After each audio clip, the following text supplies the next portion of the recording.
A certain king had a beautiful garden, and in the garden stood a tree which bore golden apples.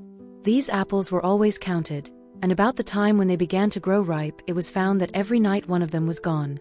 The king became very angry at this, and ordered the gardener to keep watch all night under the tree.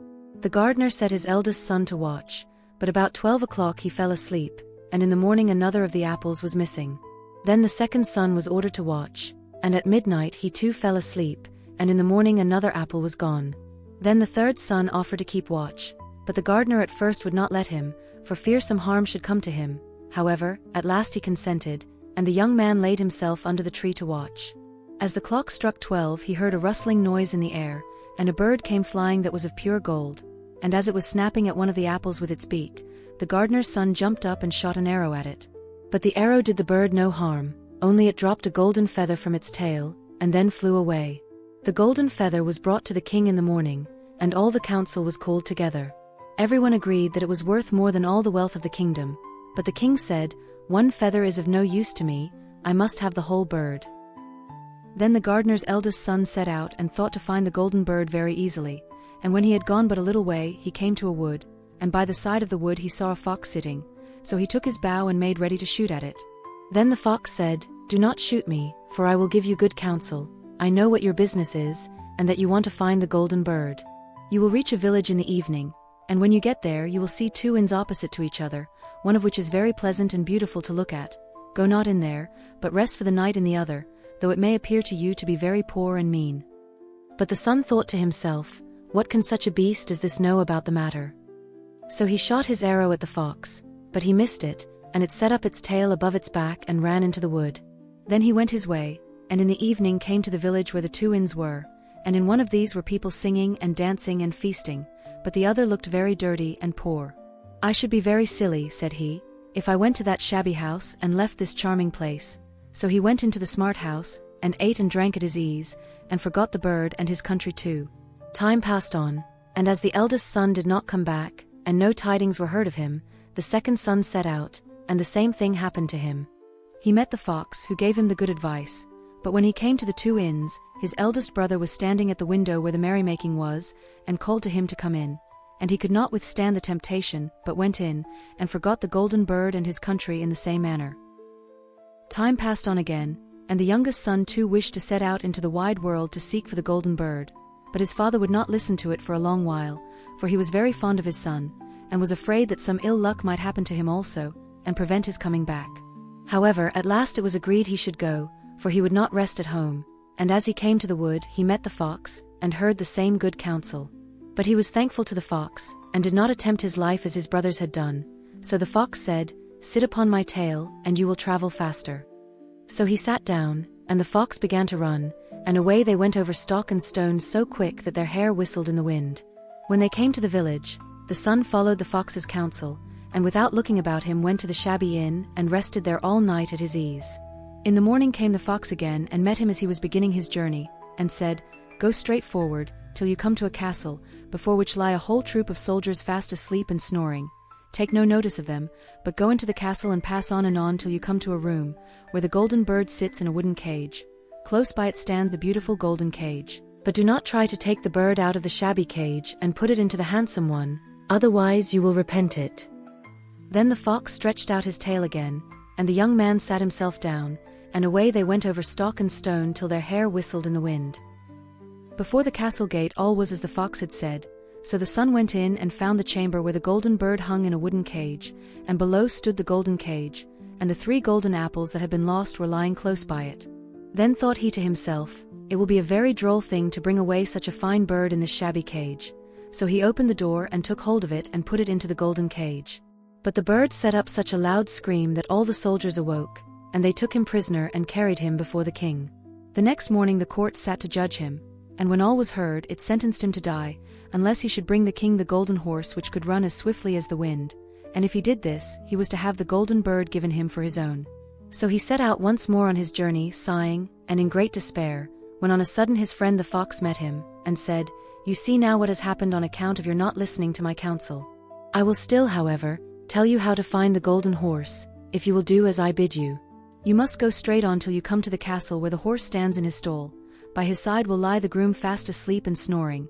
Take away the horse quietly, but be sure to put the old leathern saddle upon him, and not the golden one that is close by it." Then the son sat down on the fox's tail, and away they went over stock and stone till their hair whistled in the wind. All went right, and the groom lay snoring with his hand upon the golden saddle.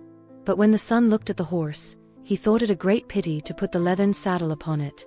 "I will give him the good one," said he. "I am sure he deserves it." As he took up the golden saddle, the groom awoke and cried out so loud that all the guards ran in and took him prisoner, and in the morning he was again brought before the court to be judged, and was sentenced to die. But it was agreed that if he could bring thither the beautiful princess, he should live, and have the bird and the horse given him for his own. Then he went his way very sorrowful, but the old fox came and said, "Why did not you listen to me? If you had, you would have carried away both the bird and the horse. Yet will I once more give you counsel. Go straight on, and in the evening you will arrive at a castle. At 12 o'clock at night the princess goes to the bathing house. Go up to her and give her a kiss, and she will let you lead her away, but take care you do not suffer her to go and take leave of her father and mother."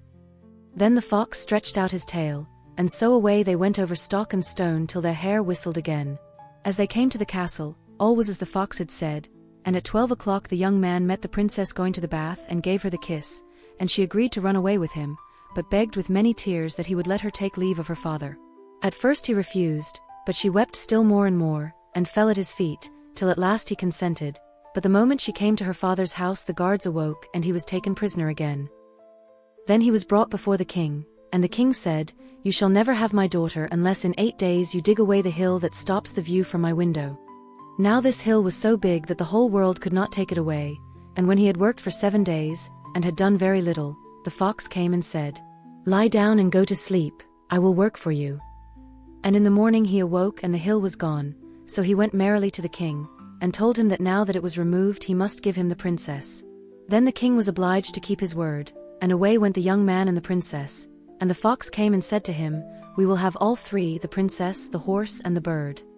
"Ah," said the young man, "that would be a great thing, but how can you contrive it?" "If you will only listen," said the fox, "it can be done. When you come to the king, and he asks for the beautiful princess, you must say, 'Here she is.' Then he will be very joyful, and you will mount the golden horse that they are to give you, and put out your hand to take leave of them, but shake hands with the princess last. Then lift her quickly on to the horse behind you, clap your spurs to his side, and gallop away as fast as you can." All went right. Then the fox said, "When you come to the castle where the bird is, I will stay with the princess at the door, and you will ride in and speak to the king. And when he sees that it is the right horse, he will bring out the bird, but you must sit still and say that you want to look at it, to see whether it is the true golden bird, and when you get it into your hand, ride away." This too happened as the fox said. They carried off the bird, the princess mounted again, and they rode on to a great wood. Then the fox came and said, "Pray kill me, and cut off my head and my feet." But the young man refused to do it, so the fox said, "I will at any rate give you good counsel. Beware of 2 things, ransom no one from the gallows, and sit down by the side of no river." Then away he went. Well, thought the young man, it is no hard matter to keep that advice. He rode on with the princess, till at last he came to the village where he had left his 2 brothers. And there he heard a great noise and uproar, and when he asked what was the matter, the people said, 2 men are going to be hanged. As he came nearer, he saw that the 2 men were his brothers, who had turned robbers, so he said, "Cannot they in any way be saved?" But the people said no, unless he would bestow all his money upon the rascals and buy their liberty.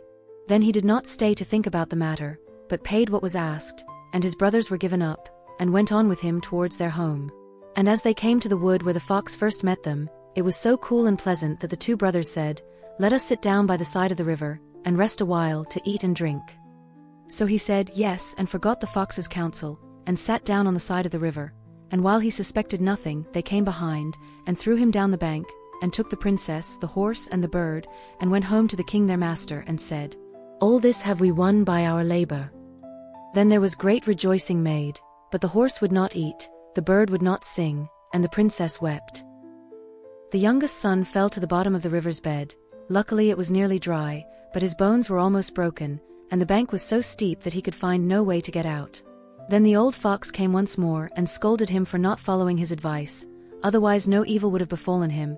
"Yet," said he, "I cannot leave you here, so lay hold of my tail and hold fast." Then he pulled him out of the river, and said to him as he got upon the bank, "Your brothers have set watch to kill you, if they find you in the kingdom." So he dressed himself as a poor man, and came secretly to the king's court, and was scarcely within the doors when the horse began to eat, and the bird to sing, and the princess left off weeping. Then he went to the king, and told him all his brothers' roguery, and they were seized and punished, and he had the princess given to him again, and after the king's death he was heir to his kingdom. A long while after, he went to walk one day in the wood, and the old fox met him, and besought him with tears in his eyes to kill him, and cut off his head and feet. And at last he did so, and in a moment the fox was changed into a man, and turned out to be the brother of the princess, who had been lost a great many years. Thank you for listening. If you enjoyed the story, please like and subscribe for more. Until next time. Bye.